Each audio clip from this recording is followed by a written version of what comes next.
Hello everybody, and welcome to the very first episode of the Executive Edit, a brand new quarterly podcast from Insurance Times, centred on conversations with the female frontline of UK general insurance. My name is Katie Scott and I'm the Content Director at Insurance Times. I'm thrilled to be hosting today's episode and be joined by two absolute broking powerhouses who will be our regular podcast panel moving forwards. So with me today we have Jane Kilty, Chief Executive for UK, Ireland and South Africa at Aon, and Carolyn Callan, Retail Chief Executive at Brown & Brown Europe. Thank you both so much for joining me. Thank you. So we've got a number of segments we're going to go through today, have a little bit of fun. But to kick off, we get to have a bit of a serious chat to start with. This is our digging into the detail discussion at the beginning, where you guys are going to share your insight and opinions on a topical market theme. So considering Insurance Times held our inaugural Destination Insurance Conference just last month, it's gone so quickly, we're going to be homing in on a talent-related topic today, exploring routes into insurance careers and whether potential new talent is joining the sector straight from school and then gaining real-world experience, or they are instead opting to get professional qualifications first before sourcing a job. I always find this subject really interesting actually, because obviously I do quite a lot of interviews with people in the market, and 9 times out of 10 when I interview leadership of UKGI, the individuals will say they came into their careers by walking into a high street broker when they were 16, 17, 18 years old, and then they've worked their way up the ranks. They're now chief executive, been in the industry 40 plus years, and that seems to be quite a common story that you hear. But then nowadays there's a lot more emphasis on education and the authority, I guess, that a professional qualification can give you. I'm a millennial and I know in my generation it was pretty much par for the course of, yes, of course you'll go to university. That's the very standard thing to do. If you didn't go to uni, it was almost considered the anomaly, I guess. So it's just such an interesting dynamic, I think, those routes, especially as an industry, we're trying to attract more young talent into our field. So up until now, what would you both say has perhaps been the status quo, I guess, in terms of where recruited talent has come from? And how would you say these two different pools of talent are perhaps viewed by the market at the moment? I still think we're quite traditional in terms of the talent that we're bringing in. I know there's a lot of people trying to do a lot of work to change that, because we can see that there'd be a benefit of having sort of more diversity of backgrounds, more diversity of actual educational routes. But I still think we're a bit too traditional. I still think there's a bit too much nepotism, and so we end up with people's children. And maybe it's because, and you sort of said this with the destination insurance, but maybe it's because the insurance industry is such a well-kept secret in terms of how fantastic the careers and roles and opportunities are, that our families and friends hear it really well. So my view is we're still a little bit too traditional. I do think we need to think about how we change the talent that we're getting, even through our apprenticeships and through our graduate training schemes, because I'm not sure that when they arrive they're equipped enough to now do probably what we need them to do more and more. So I think about our business, and we have done some fantastic things to create global centres of capability centres around that are taking and professionalising a lot of, let's say, the administration, but actually some quite sophisticated tasks for us as well now. So I feel like that we need our talent that's coming into our UK business to even be able to get to a higher level more quickly. And I think my 18-year-old daughter, my youngest one, she had an interview for one of her university applications the other day. She is going down the university route, but I'd never used Microsoft Teams before. So I think about some of the skills and experience that they have, and the things that we need to do every day: have meetings, know how to conduct a meeting, know how to put a PowerPoint presentation together, be able to use Excel to look at data and analyse it. I'm not sure they're teaching that in any of these formal education routes that to the extent that maybe we would like them to be teaching that. And maybe even also emotional intelligence and the relationship side of things, which is so important again for us. I don't think they teach life skills at all, to be honest. And we touched on this at the Destination Insurance event as well, in terms of people don't necessarily know what insurance is until they need to get insurance for a car, for instance, and even then, do they actually know what it covers you for and everything? The same way as you're not taught about a mortgage or a pension or anything like that. And I think you're right on those kind of skills that you need to survive in a work environment. They're really, really key, and they're not taught how to do any of those things at school, you know. So yeah, I mean, my view in terms of where its talents traditionally come from, I think there's a whole host of areas, isn't there? I mean, you said before, a lot of people kind of fall into insurance, if you like, somehow or other, whether it's walking into a high street branch, years ago as they were, because there's not as many of those around now, or whether it's you've come through the ranks of a family business in terms of broking, etc., or even, someone's dad's maybe been an inspector in the old world of insurance, etc. You seem to be a lot of people who've got family connections, if you like, Okay. But I think obviously you've got your normal graduate path, if you like, and probably a lot of us that fell into it have been to university and done a degree, etc. I know I certainly did. If I had my time again, would I take that route? No, I definitely wouldn't. Just out of interest, does your degree help you in your job every day? It helped me get to where I am today, because I did my degree in marketing, and my kind of final marketing role was in a startup business, insurance broker, selling to SMEs. So I ended up going in as a marketing director and ended up doing a bit of everything, as you do in a startup. A lot of the stuff I learned, because it's probably more of a practical degree, if you like, I do use, but not kind of in the way, all the theoretical models, and, you kind of use it, don't you? Yeah. But not kind of, not in the same way, I guess, if you'd done a law degree or something like that, so. Yeah. But I mean, for me, all of those different routes where people have come in from kind of makes the insurance world what it is, really, But I do think if I had my time again now, I think I'd have gone to work and I'd have studied alongside it if I'd have had the opportunities that young people have got today coming through now with apprenticeships and things like that, So to be able to earn money and learn, I think is really valuable. Yeah, definitely. And you touched on sort of apprenticeships there, and that kind of leads into what I wanted to ask you guys next, because there's been quite a lot of changes, I guess, in terms of some of the provisions the government has made for young people. So, for example, some student loan arrangements have been changed that's kicking in this year, and obviously the apprenticeship levy is now transformed into the growth and skills levy, so it looks slightly different, the support now.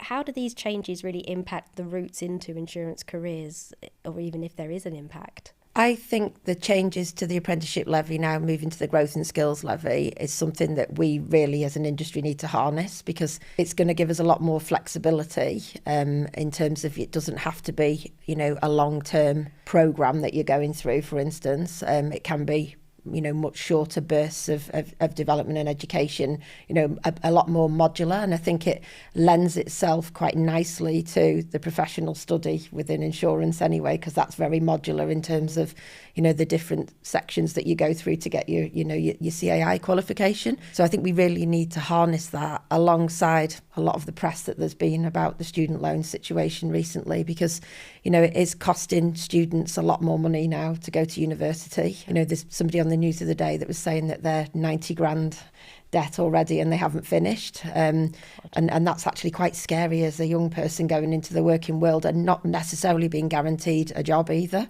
So I think if we use that change to the levy to our advantage, we could attract some real talent into the industry and people where we can grow our own as well.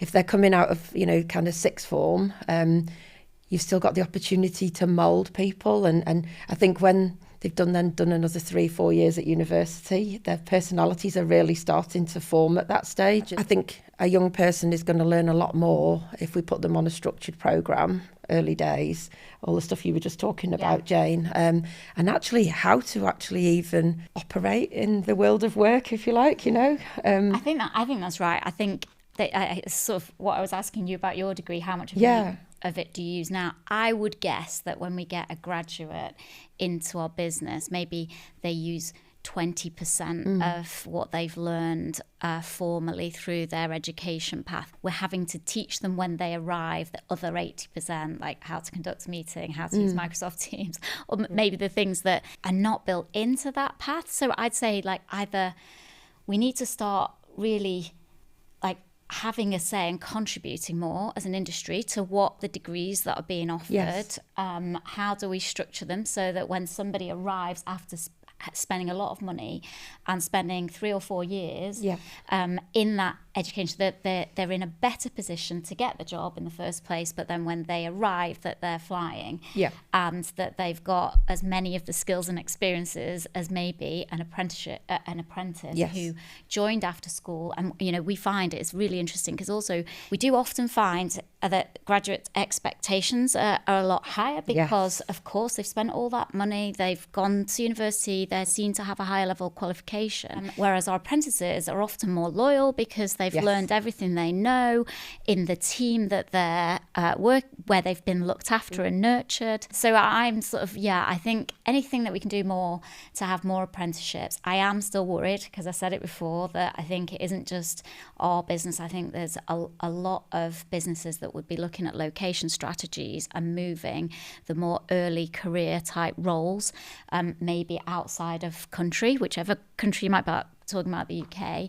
And therefore, I think that we need to think about how do we get apprentices, how do we offer enough roles for young people so that we're getting that talent pipeline. Yes. There's not much data on this, but there is in the London market. And I, like you, I spent most of my career in the regional market and we are so committed to that. But there is some data in the London market. I think that my firm trains about a third of the graduate entrants that come into broking in the London market. I am very happy that we do that, and we probably lose quite a lot of them. The problem I have with it is that so going back to your apprenticeship levy, so I'm a little bit more critical probably about the apprenticeship levy, and I don't think the changes are go far enough to help us. I think that we should be able to use the levy for wages, for example, so that we can create more jobs for those early careers jobs. And I'm then very happy because we've got sort of a training machine and we're a big organisation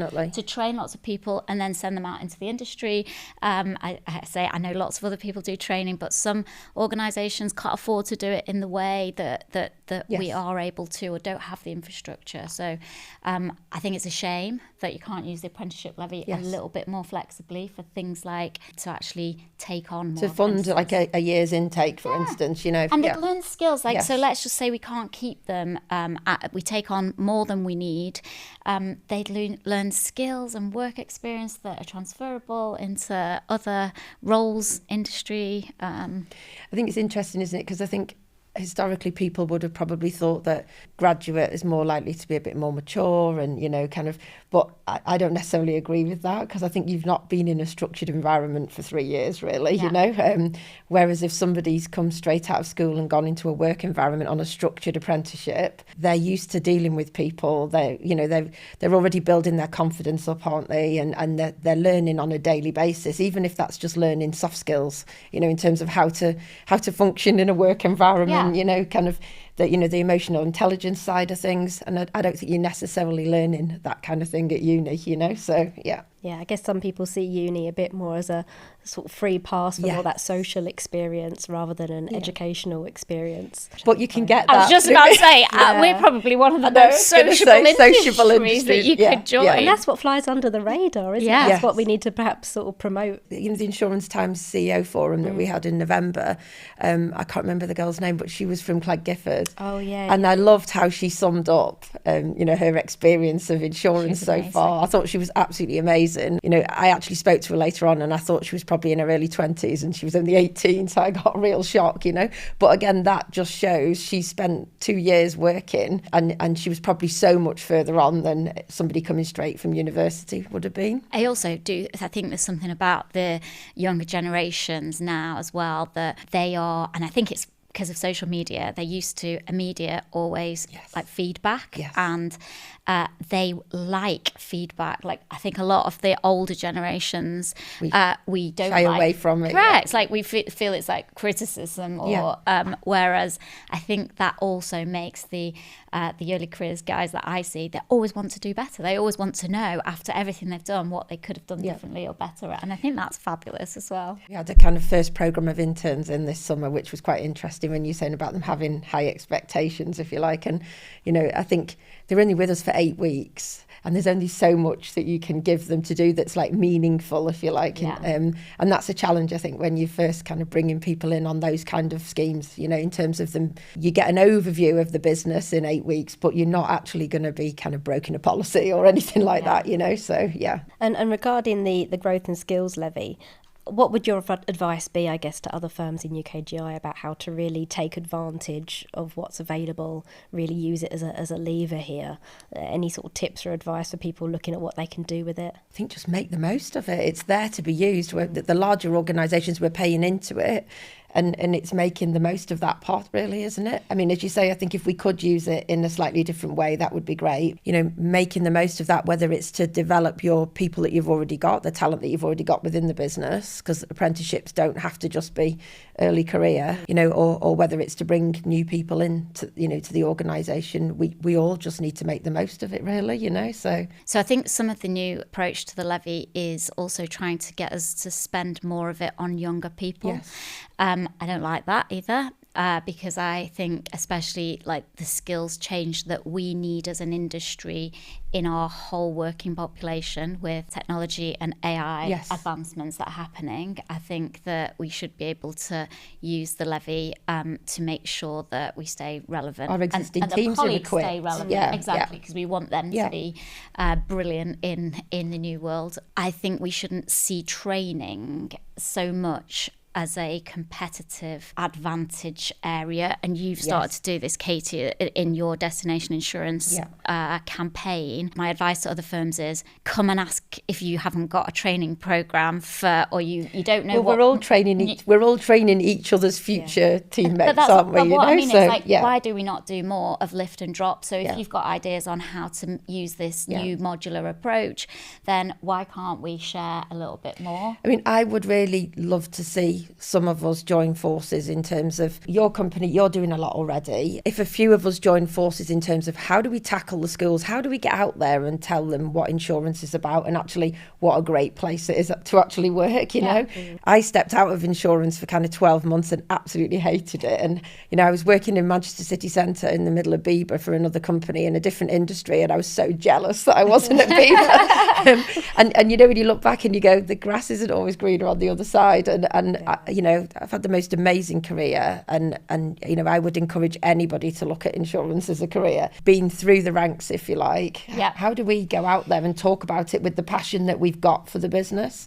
And that you're not going to make a massive impact just doing that on our own, doing individual. I think you and I spoke about this, Katie, in terms of we need somebody like yourselves, you know, to drive that and bring us together, you know, to you know, obviously Destination Insurance was a great example of that, you know. So but I think we need the government involved as well from an education perspective. And you probably, certainly I talked about it at your CEO event and offered it out to all the other CEOs, but we do this, and it answers your question partly, which is we do this Work Insights programme. So we are trying to get the message out there to inspire people, and it's 3 days. And it's for sort of 15 to 17-year-olds. They get work experience. We did 1,000.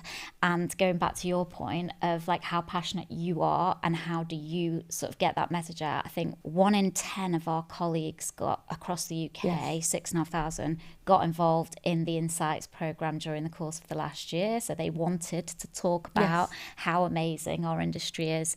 And I think we took 1 student for every 7 members of staff. But that is like, it's a programme that can be lifted and dropped and can be taken into any organisation. And we should all, you know, we're not doing it for our benefit because we can't take 1,000 people into roles.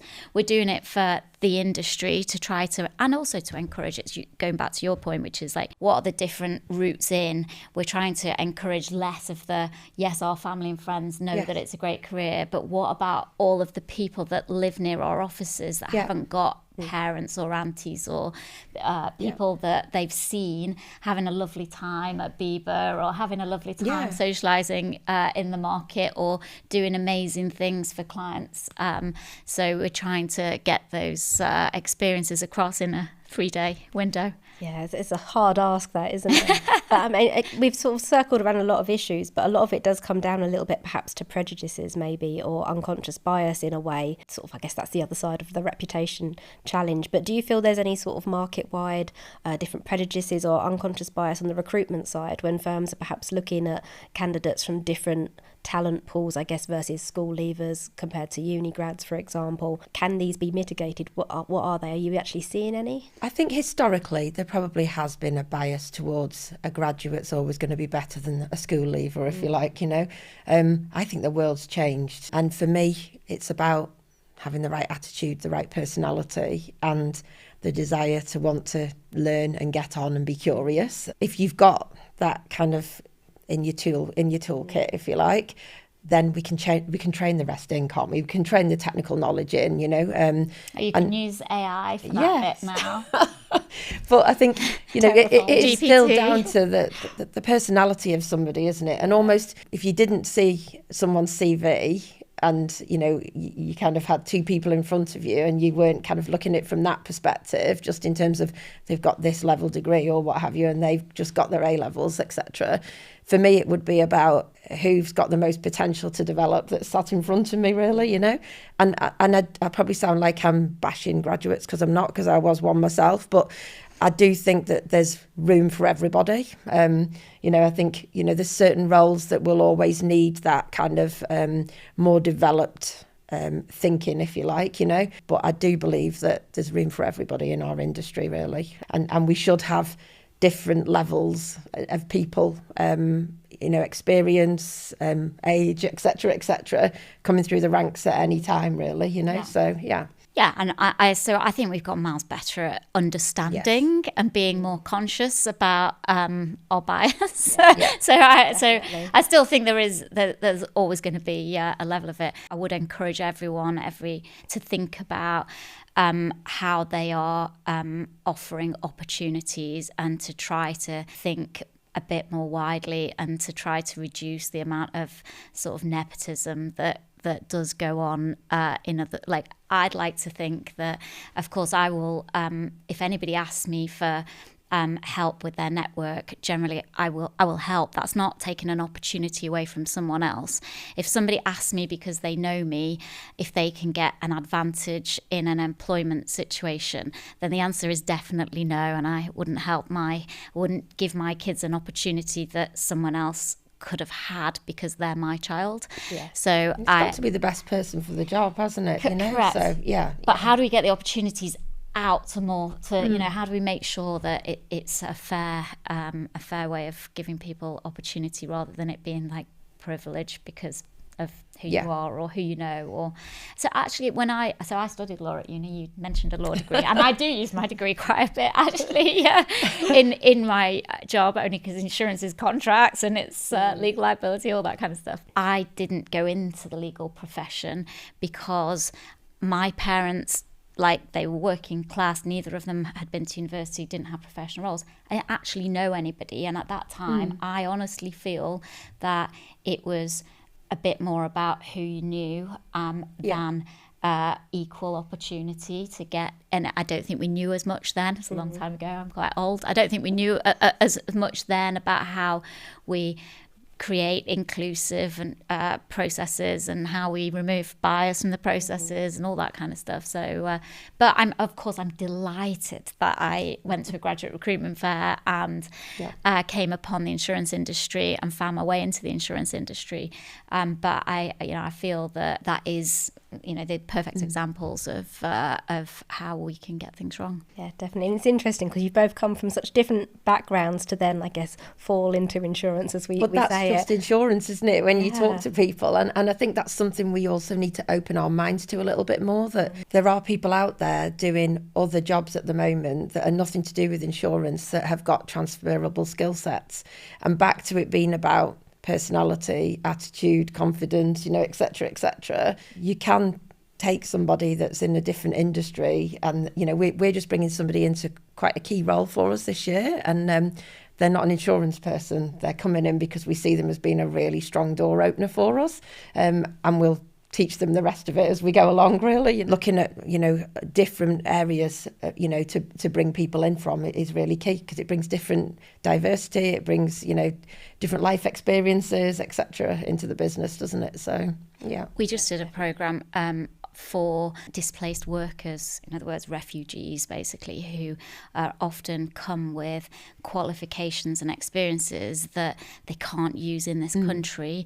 Of course, want to, set up a life and make a fresh start and have all the right to work and all that kind of stuff, but just really need sort of some inspiration to work out how they can use their skills and experiences in a brand new career, often in a brand new life, in a new country, in a different language. And that was amazing. The people that came to us on that program, and again, it was like a 3-4 day program. We did all the normal kind of stuff: CVs, interview skills, explain financial services, explain the industry, what we do, the types of roles. That was again, another example, as you've said there, and I don't think we do enough of what you described, because I do think skills are transferable. We even struggle to get our heads around, do you think if they've worked at an insurer, they could work at a broker? I mean, it's so different.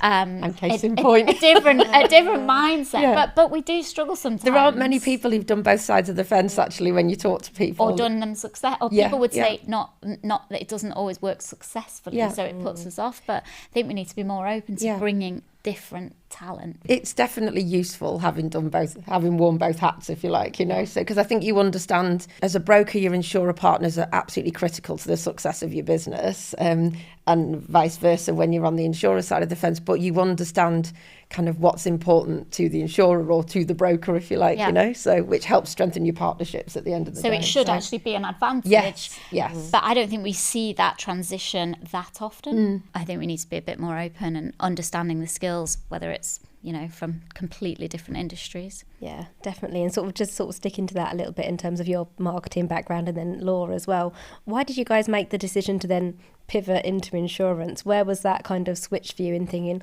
oh, this might be pretty cool, I'll give this a go instead?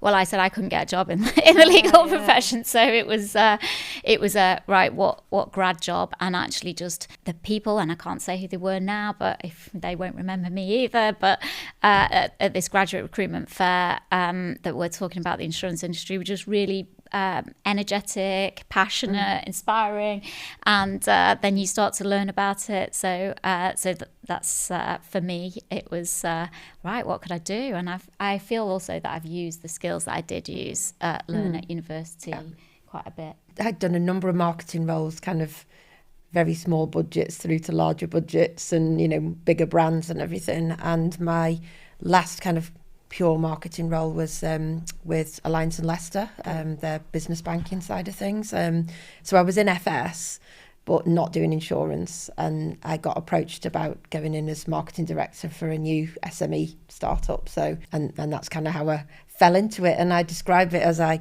fell into it and I fell in love with it, So, fantastic experiences, fantastic people, and, it's been a ride. I think that's probably the one positive, like to sort of wrap up the conversation on this particular segment, is definitely that everyone I talk to that has fallen into the industry, they're still in it 20, 30, 40 years on. And I think that just really demonstrates what a fulfilling career you can have in the sector. Yeah. And even speaking personally, I've been in my job now just over 6 years, and that's the longest I've ever been at any publication. Yeah. And I think part of that is that I've probably fallen a little bit in love with insurance too, which probably horrifies my family in a little bit, because I always swore blind I would never do financial journalism because my maths is horrible. And I was like, no way I will ever do that. And yet here I am at an insurance title all these years later. So yeah, it catches us all. It comes together. So I'm going to move on to a few kind of shorter segments now, which all have very snappy titles that I clearly put far too much time thinking about. So the first one we've got is called the risk factor, which is where we're going to sort of, each of you are going to share a recent risk that you might have taken in your lives, either personal or professional, your choice. And you can sort of talk us through what happened, why you felt the situation was a risk, how you reacted, what the result was. Caroline, I'll pick on you first. Go to Jane first. Jane first. Okay, I'm going to go for two career moves that I think were both risky, and this again sort of maybe very traditional and may not be the norm for people, for the younger generations now, but Katie, I've been with Aon for 21 years. I've only had 2 employers since I finished university. I've had a reasonably linear route. So if you were sort of plotting, okay, I'm going to start off by looking after clients, answering the phone, dealing with day-to-day queries, then I'm going to start getting in a car and go and seeing clients. This is in the north, so I know that it doesn't happen in the London market. They come to see you, but we go and see factories and everything when you're out in the regions. So then I'll start having the ownership and being responsible for the client relationship, going out to see them. Then I'll run a team of people that do that, and then I'll maybe run a small business, an office that has all the teams of the people that do that. Right, so I'd had this linear career. It's a bit like Dad's Army, the map keeps expanding a little bit. And then all of a sudden I was asked to go and be part of a team in Aon, and it was a London team. I'd spent most of my career in the regions, that was basically consulting with insurers. So the insurers were our clients, and we were trying to help the insurers understand more about how they could grow, they could improve their proposition for our clients, how they could improve their service. So and it was pretty blank sheet of paper as well, in terms of this was something that we were developing as an offering. I wouldn't have any people leadership responsibility. I'd had a lot of people. It was a very important strategy for us, but I would be quite low down the pecking order. In the regions, I'd sort of, been everything to everyone. I had all the strategy responsibility. I didn't really have anyone else to rely on, so I was decision making. Anyway, I got to this role and I didn't really enjoy it. I loved the people interaction with the insurers, don't get me wrong, but I didn't have the people responsibility. I didn't have the ultimate strategy responsibility, and that I just didn't enjoy it in the same way. And I only lasted probably, I'm going to say 4 months, but and this is hopefully others will learn from this. I'm really glad that I tried it. It got me a bit more close to and understanding the insurer side of broking, because I was definitely always the fronting to clients and sales side of things. And it didn't do me any harm, right? I went back to roughly what I had been doing before. Aon found a space back doing that for me, and then I carried on again until my boss, when we were having a big reorganisation after we didn't do the Willis deal, she asked me to become the Chief Commercial Officer for Aon in the UK, and that was not just general insurance, it was pensions and health and benefits, and it was everything that we did, basically, the general insurance, reinsurance as well. I said yes again. So again, I think it was a bit of a risk saying yes, even though I did not think, I thought of a CCO job and it was responsible for growth and growth strategies. That was what it was described as. Yes, I was used to that, but I was also a really good general manager, running businesses, a client-facing person who loved the cut and thrust of the client stuff as well. And I didn't know all these other areas. Well, I thought I knew a bit, but I didn't know. I thought I knew enough that when I went to speak to one of my clients, that I would be able to be Aon United and talk about Aon's capabilities. But did I really know how all their strategies worked and how you get a business like that growing? What is the lever to do that? I took that risk and I enjoyed that role maybe 2 years before I moved actually back into a different sideways role. But I do not regret it at all, because although it's a big risk, I feel it taught me a lot of the things that I needed now for this role. So whilst I then did a sideways step, it was still back into the general insurance side of things. I then had some skills and experience that were going to help me later in my career. So it was worth the risk of doing a role that I wasn't dead sure was me. Yeah, mine's probably a little bit similar, but it's not recent, if you like. But I suppose it was kind of the catalyst for where I've ended up today, in a way. I left the startup business and I'd had my son, and I'd gone back for 6 months, and I was doing quite a long journey to work every day, which wasn't suitable with a 6-month-old really. So I decided to try and get a marketing role closer to home.